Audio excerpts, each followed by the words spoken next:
To our channel the academy by love. आज की इस वीडियो के अंदर हम बात करेंगे आत्मनिर्भर भारत अभियान के बारे में। जी हाँ, ये वही अभियान है जो प्रधानमंत्री मोदी ने, इंडिया के प्राइम मिनिस्टर ने 12 मई को देश के नाम संबोधन में ऐलान किया था कि भारत के अंदर एक 20 लाख करोड़ का इकोनॉमी रिलीफ पैकेज लाया जाएगा और इसको नाम दिया गया आत्मनिर्भर भारत। तो चलिए इसके बारे में बात करते हैं। 12 मई को पीएम ने डिक्लेयर किया था कि एक रिलीफ पैकेज आएगा इकोनॉमी को रिलीफ करने के लिए, इकोनॉमी को रिवाइव कराने के लिए, जिसकी जो लागत होगी या जिसकी जो वैल्यू होगी वो 20 लाख करोड़ तक की होगी।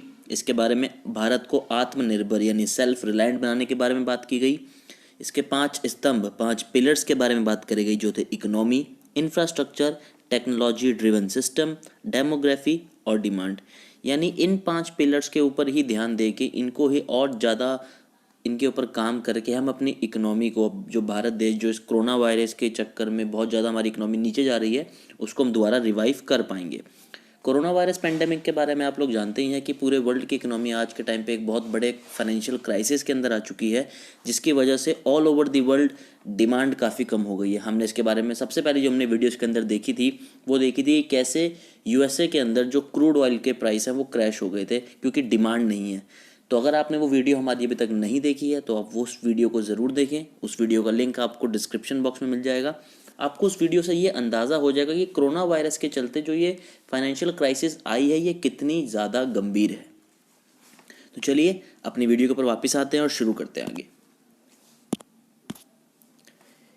इस आत्मनिर्भर अभियान के अंदर, भारत अभियान के अंदर जो मेन बात करी गई है प्रधानमंत्री मोदी द्वारा, वो ये कही गई है कि हम यहाँ पे जो फैक्टर्स ऑफ प्रोडक्शन है उनको चेंज करेंगे। हमारे एक्चुअली में जो फैक्टर्स ऑफ प्रोडक्शन होते हैं वो होते हैं लैंड, लेबर, कैपिटल और एंटरप्रेन्योरशिप। लेकिन यहाँ पर जो बात करी गई है वो ये कहा गया है कि यहाँ पर जो फोकस होगा वो होगा लैंड, लेबर, लिक्विडिटी और लॉस के में। लिक्विडिटी का मतलब क्या है? जो क्रेडिट, जो उधार, जो पैसा हम अपनी इकोनॉमी के अंदर छोड़ेंगे, उसके बारे में यहाँ बात करनी है। 13 मई यानी आज के दिन, जिस दिन मैं वीडियो रिकॉर्ड कर रहा हूँ, फाइनेंस मिनिस्टर हमारे देश की, उन्होंने ये डिक्लेयर किया है कि जो सेल्फ रिलायंट बनाने का जो प्रोजेक्ट है भारत को, ये इस तरीके का प्रोजेक्ट नहीं है कि भारत बाहर से अपने कनेक्शन तोड़ देगा या बाहर से कोई भी फॉरेन ट्रेड नहीं करेगा। इसका मतलब ये बिल्कुल नहीं है। ये कोई भी इनवर्ड लुकिंग पॉलिसी नहीं है। इसका मतलब सिर्फ ये है कि हम लोग अपने आप को ग्लोबली आइसोलेट नहीं करेंगे। हम यहाँ पर मैक्सिमम प्रोडक्शन करने का ट्राई करेंगे। हम यहाँ पर ये ट्राई करेंगे कि जो भी चीज़ें हम चाइना से या किसी और दूसरी कंट्री से अभी तक मंगा रहे थे, जिनकी कमी भारत में होनी शुरू हो गई है, हम उनको अपने आप प्रोड्यूस करें। इसीलिए कहा जा रहा है कि ये एक मौका है जिसके अंदर हम अपनी कंट्री को एक मैन्युफैक्चरिंग जायंट के रूप में बाहर लेकर आ सकते हैं। इसका जो मेन मोटिव है वो ये है कि इंडिया इतना कॉन्फिडेंट हो जाए अपनी डोमेस्टिक इकोनॉमी में, साथ साथ में वो एक ग्लोबल कॉन्ट्रीब्यूटर भी बन जाए। This package includes all those previous plans which were declared in early lockdown days. काफ़ी लोग ये सवाल पूछ रहे हैं कि क्या 20 लाख करोड़ के बिल्कुल नए पैकेज इकोनॉमी के अंदर डाले जाएंगे? जी नहीं।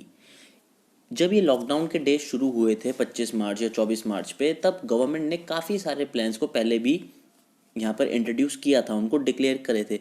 तो उन सारे प्लान्स को मिला के इस पूरे पैकेज को 20 लाख करोड़ की वैल्यू दी गई है। इसका मतलब ये कभी भी नहीं था कि आज से यानी 13 मई से गवर्नमेंट क्या करेगी, 20 लाख के नए पैकेजेस, 20 लाख करोड़ के नए पैकेजेस डिक्लेयर करेगी। ऐसा बिल्कुल नहीं है। आज की जो प्रेस कॉन्फ्रेंस में जो फाइनेंस मिनिस्टर ने बताया है वो ये बताया है कि रोज़ क्या होगा, रोज़ फाइनेंस मिनिस्ट्री आपके सामने आएगी, हमें संबोधित करेगी और हमें बताएगी कि डे बाय डे वो किस किस सेक्टर के ऊपर काम कर रहे हैं। उसके लिए वो पैकेजेस को ऐलान करेंगे। जो सबसे पहला पैकेज आज ऐलान किया गया है उसके अंदर सबसे ज़्यादा मेन जो अहमियत दी गई है वो माइक्रो, स्मॉल, मीडियम एंटरप्राइजेस को दी गई, यानी MSME के सेक्टर को दी गई है। जो ये कंट्री के अंदर जो 20 लाख करोड़ का जो ये पैकेज अनाउंस किया गया है, ये हमारे GDP के 10% के बराबर है। जो ये हमारा कंट्रीब्यूशन, जो रिलीफ फंड हमारी गवर्नमेंट के द्वारा ऐलान किया गया है, दुनिया में 5वां सबसे बड़ा कोरोना वायरस के खिलाफ जो एक रिलीफ फंड दिया गया है अपनी इकोनॉमी को रिवाइव करने के लिए, 5वां सबसे बड़ा है। इससे पहले जापान जो कि 21% पे है, चाइना 13% निकाल चुका है, 12 या 11% के करीब स्वीडन है, 10.7% पे हमारे पास जर्मनी है और उसके बाद 10% पे इंडिया। तो ये इंडिया का दुनिया का 5वां सबसे बड़ा कोरोना वायरस के खिलाफ जो इकोनॉमी को रिवाइव करने का रिलीफ पैकेज ऐलान किया गया है। वर्ल्ड की कोई भी डेवलपिंग कंट्री वर्ल्ड की कोई भी डेवलपिंग कंट्री जो मिडिल इनकम कंट्रीज़ के कैटेगरी के अंदर आती है, जिसमें इंडिया भी आती है, किसी दूसरी कंट्री ने इतना बड़ा पैकेज ऐलान नहीं किया है। ये इंडिया ने ऐलान किया है, काफ़ी बड़ी बात है। टोटल जीडीपी जो है इंडिया का वो 2.9 ट्रिलियन डॉलर है, या फिर 200 लाख करोड़ है, करोड़ रुपीज़ है। तो इसका मतलब है जो हमने 20 लाख करोड़ का जो ये पैकेज ऐलान किया है, ये हमारे जीडीपी का 10% है, जो काफ़ी बड़ी बात है। 1.70 लाख करोड़ का एक पैकेज हमने पहले ही डिक्लेयर किया था गवर्नमेंट ने, जिसका नाम दिया गया था गरीब कल्याण योजना, जिसके अंदर ये कहा गया था कि लोगों को, जो गरीब लोग हैं उनको खाना दिया जाएगा, पैसे दिए जाएंगे, घर जाने के लिए सुविधाएं दी जाएंगी। तो इसके ऊपर जो इन्होंने पैकेज डिक्लेयर किया गया था 1.70 लाख करोड़ का, ये इस भारत आत्मनिर्भर भारत अभियान का सबसे पहला पैकेज कहलाएगा, जो कि मार्च में ऐलान किया गया था, जिसकी लागत थी 1.70 लाख करोड़, यानी 1,70,000 लाख करोड़। उसके बाद 6 लाख करोड़ का आरबीआई ने एक पैकेज ऐलान किया था, जो गवर्नमेंट को हेल्प करी गई थी, जी आप लोगों को पता होगा, जिसमें लिक्विडिटी मेजर्स के बारे में बात की थी। लिक्विडिटी मेजर्स की जब हम बात करते हैं, कहने का मतलब ये है कि जो लोन है वो सस्ते दामों पर दिए जाएंगे। गवर्नमेंट ने ये भी डिक्लेयर किया था कि वो 12 लाख करोड़, अब आप ऊपर देख सकते हैं कि 1.7 लाख करोड़ और 6.5 लाख करोड़, ऑलमोस्ट 8 लाख करोड़ का पैकेज जो है गवर्नमेंट पहले ही डिक्लेयर कर चुकी है। जो बाकी 20 लाख में से 12 लाख बचा है, वो गवर्नमेंट ने डिक्लेयर किया था कि वो बोरो करेगी, उधार लेगी, लेकिन बोरो कैसे करेगी ये स्पेसिफाई नहीं किया गया था। स्पेकुलेशंस ये हैं कि बहुत ही जनरल तरीके से बोरो किया जाएगा, बॉन्ड्स के थ्रू बोरो किया जाएगा। बॉन्ड्स के थ्रू बोरो करने का मतलब है ओपन मार्केट ऑपरेशन के थ्रू बोरो किया जाएगा। यहाँ पे गवर्नमेंट अपनी बॉन्ड्स को पब्लिक को बेचती थी और उनसे पैसा ले लेती थी, लेकिन आज के टाइम पे लोगों के पास भारत के अंदर पैसा है ही नहीं। तो ये बॉन्ड किसे बेचे जाएंगे? ये बॉन्ड्स बेचे जाएंगे कमर्शियल बैंक्स को, जी हाँ, और उनसे ये पैसा लिया जाएगा। लेकिन अभी तक ये कुछ भी गवर्नमेंट के द्वारा ऑफिशियली डिक्लेयर नहीं किया गया है। अब जैसे जैसे इंडिया की गवर्नमेंट उधार लेती जाएगी, उसकी रेटिंग्स गिरती जाएगी। जी हाँ, वर्ल्ड लेवल पे ऐसा होता है कि जो इन्वेस्टर्स होते हैं वो किसी कंट्री में के देखते हैं कि उस कंट्री का डेट टू जीडीपी कितना है। ये एक रेशो होता है जो ये बताता है कि उस कंट्री के टोटल जीडीपी जो जनरेट हुआ है, उसमें उधार का कितना बड़ा योगदान है, डेट का कितना बड़ा योगदान है। आज के टाइम पे भारत का जो डेट टू इक्विटी है वो है 66.8%। लेकिन अगर भारत ये 12 लाख करोड़ का लोन और लेता है, तो ये जो उसका डेट टू इक्विटी है ये 80% तक पहुंच जाएगा। इसका मतलब है कि हमारा जीडीपी जो है उसमें 80% हमारा उधार के पैसे से वो बना होगा।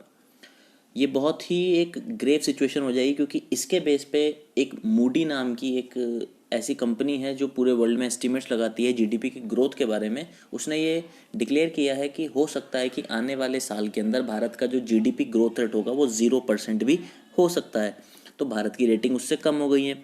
यहाँ पे जो हमारी जो ये 20 लाख करोड़ की जो आत्मनिर्भर भारत अभियान के अंदर जो पैकेज है, उसका एक टारगेट सेक्शन क्या है? वो है एमएसएमईज, यानी माइक्रो स्मॉल मीडियम एंटरप्राइजेस। साथ में लेबरर्स के बारे में यहाँ पे बात करी गई है, मिडिल क्लास के बारे में बात करी गई है, और इंडस्ट्रीज के ऊपर ज़्यादा फोकस किया गया है। गवर्नमेंट ने आज की जो फाइनेंस मिनिस्ट्री द्वारा ऐलान किया गया, उससे पहले ही टैक्स हॉलीडे दे दी थी। टैक्स हॉलीडे का मतलब क्या है कि थोड़े टाइम तक टैक्स आपको पे नहीं करना होगा, इसे हम टैक्स हॉलीडे कहते हैं। शॉर्ट टर्म में इन्फ्लेशन के बारे में बात करी गई थी कि गवर्नमेंट जब इतना सारा पैसा अगर छोड़ रही है तो उससे इन्फ्लेशन हो जाएगी, मनी सप्लाई बढ़ जाएगी। तो ऐसा नहीं होगा, क्योंकि डिमांड बहुत ही ज़्यादा कम है। गवर्नमेंट शॉर्ट टर्म में इतना पैसा छोड़ रही है तो उससे कोई भी इन्फ्लेशन क्रिएट नहीं होगा। लॉन्ग टर्म में इन्फ्लेशन क्रिएट हो सकती है, लेकिन वो भी गवर्नमेंट आरबीआई की मदद से उसको सॉल्व कर लेगी।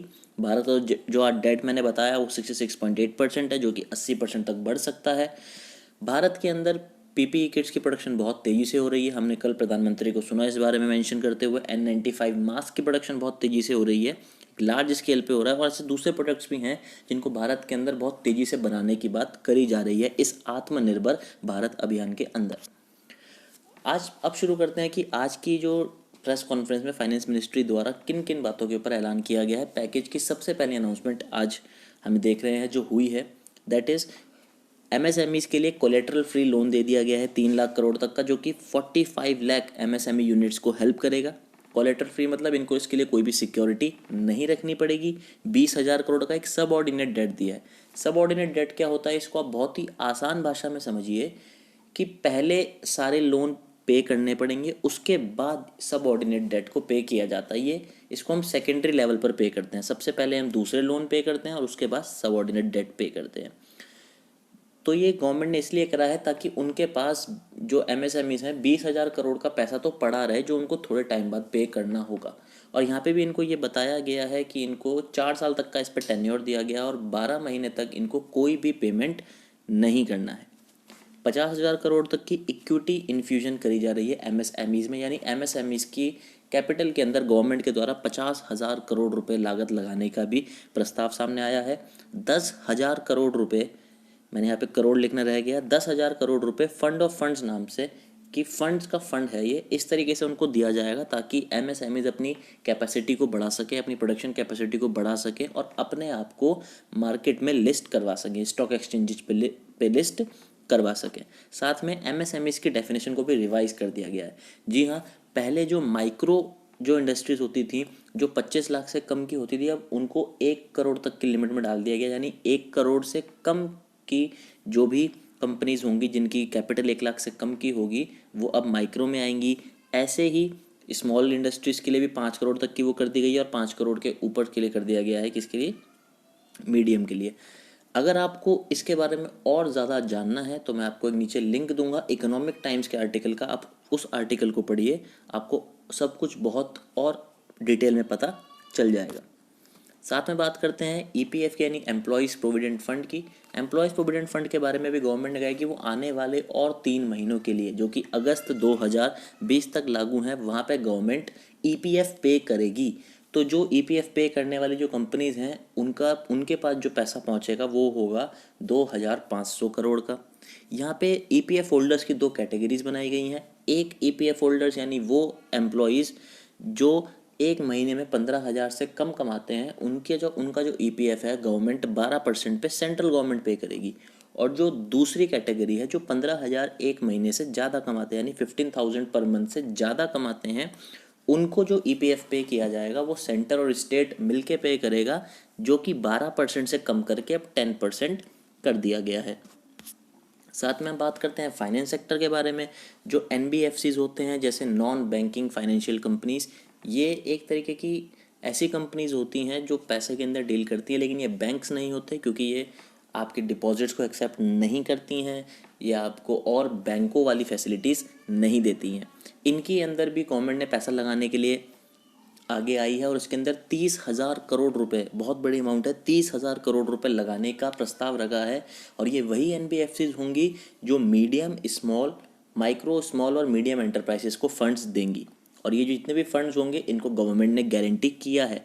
साथ ही में ऐसा ही एक दूसरा प्लान, यानी जिसे हम बोलते हैं पार्शियल क्रेडिट स्कीम, भी गवर्नमेंट के द्वारा लागू करी गई है एनबीएफसीज के लिए, जिसमें 45,000 करोड़ रुपए गवर्नमेंट उनको देगी। और अगर एनबीएफसीज को कोई लॉस होता है, बाई चांस कोई लॉस होता है, तो उसका शुरू में उस लॉस का 20% गवर्नमेंट खुद बियर करेगी। जितने भी डिस्कॉम्स हैं, अगर आप डिस्कॉम्स के बारे में नहीं जानते तो डिस्कॉम्स का मतलब होता है कि हमारी कंट्री के अंदर जितने भी पावर जनरेशन हो रही है, जो प्राइवेट सेक्टर के द्वारा या गवर्नमेंट सेक्टर के द्वारा जो करी जा रही हैं, उनमें उनको काफ़ी लॉस झेलना पड़ता है हर साल। तो वो सारे लॉस को पूरा करने के लिए गवर्नमेंट क्या कर रही है, उनको 90,000 करोड़ रुपए देने का प्रस्ताव रख रही है, ताकि जो उनके जितने भी जो भी पैसा मार्केट में अटका हुआ है, जो उनको नहीं मिल रहा, वो उनको इस 90,000 करोड़ रुपए से मिल जाए। साथ ही में क्या किया गया है, टैक्स डिडक्टेड एट सोर्स और टैक्स कलेक्टेड एट सोर्स को 25% से कम कर दिया गया है।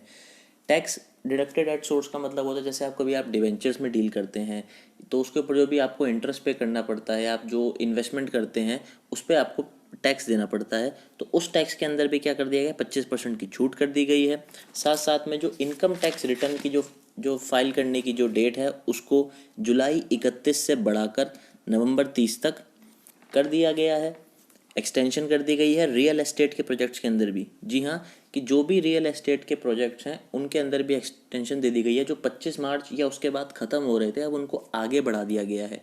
साथ ही में गवर्नमेंट ने ये भी कहा है कि जो भी कॉन्ट्रैक्टर गवर्नमेंट के काम कर रहे थे, रेलवे का काम कर रहे थे, पब्लिक पीडब्ल्यूडी का काम कर रहे थे, और भी कोई ऐसे गवर्नमेंट के डेवलपमेंट के काम कर रहे थे जो कि रुक गए थे, तो उन कॉन्ट्रैक्टर्स के ऊपर डिले का कोई भी चार्ज नहीं लगाया जाएगा, कोई भी कॉस्ट नहीं लगाई जाएगी और उनके कॉन्ट्रैक्ट को 6 महीने के लिए एक्सटेंड कर दिया जाएगा। साथ में ये बात भी कही गई है कि भारत के अंदर जितने भी लोगों के रिफंड अभी तक अटके हुए थे उनको वो पूरे किए जाएंगे। जो tax deducted at source TDS और TCS जो 25% कम किया गया है, उससे गवर्नमेंट 50,000 करोड़ रुपए, जी हाँ 50,000 करोड़ रुपए मार्केट के अंदर इन्फ्यूज़ करने की बात कर रही है, इकोनॉमी के अंदर डालने की बात कर रही है। तो एक नटशेल में अगर हम बात करें तो ये जो पहला गवर्नमेंट ने जो ये पैकेज आज के बारे में आज जो कॉन्फ्रेंस करी है फाइनेंस मिनिस्ट्री ने, जिसके अंदर उन्होंने 20 लाख करोड़ से वो सबसे पहले वो क्या करने वाले हैं, मेनली MSMEs हो गई, EPF हो गया, थोड़ा फाइनेंशियल सेक्टर हो गया, टैक्स कम करा है। तो यहाँ पे गवर्नमेंट ने एक वाइड रेंज ऑफ सोसाइटी को कवर करा है। वहाँ पे उन्होंने इंडस्ट्रीज़ को भी कवर करा है, थोड़ा फाइनेंस सेक्टर को भी कवर करा है जो इनको फाइनेंस देगा। साथ में आम आदमी के लिए मुझे नहीं लगता कि यहाँ पे ज़्यादा कुछ किया गया है सिवाय टैक्स के। तो यहाँ पर हमें देखना होगा कि जो लेबर के बारे में जो मेन बात करी गई है उसको यहाँ पे गवर्नमेंट कैसे एड्रेस करती है, क्योंकि हम लोग देख रहे हैं कि गवर्नमेंट लेबर के इशू के ऊपर थोड़ा ढीली दिखाई दे रही है। लेबर्स की प्रॉब्लम बहुत ग्रेव हो चुकी है हमारी कंट्री के अंदर। आए दिन सुन रहे हैं कि लेबर्स की मौत हो रही है, वो पैदल अपने घर के लिए निकल रहे हैं। तो गवर्नमेंट इस प्रॉब्लम को कैसे एड्रेस करेगी और इकोनॉमी को साथ साथ कैसे बाहर निकालेगी, ये बात देखने लायक है। तो अगर आपको हमारी ये वीडियो अच्छी लगी है, आपको हमारी इस वीडियो से कुछ सीखने को मिला है, तो प्लीज़ हमारी इस वीडियो को ज़रूर लाइक करें।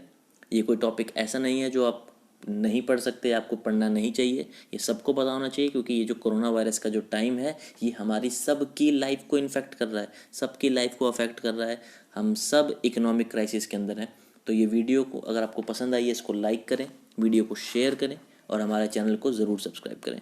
कमेंट्स में हमें बताएं कि आपको ये वीडियो कैसी लगी। तब तक के लिए thank you so much, have a good day.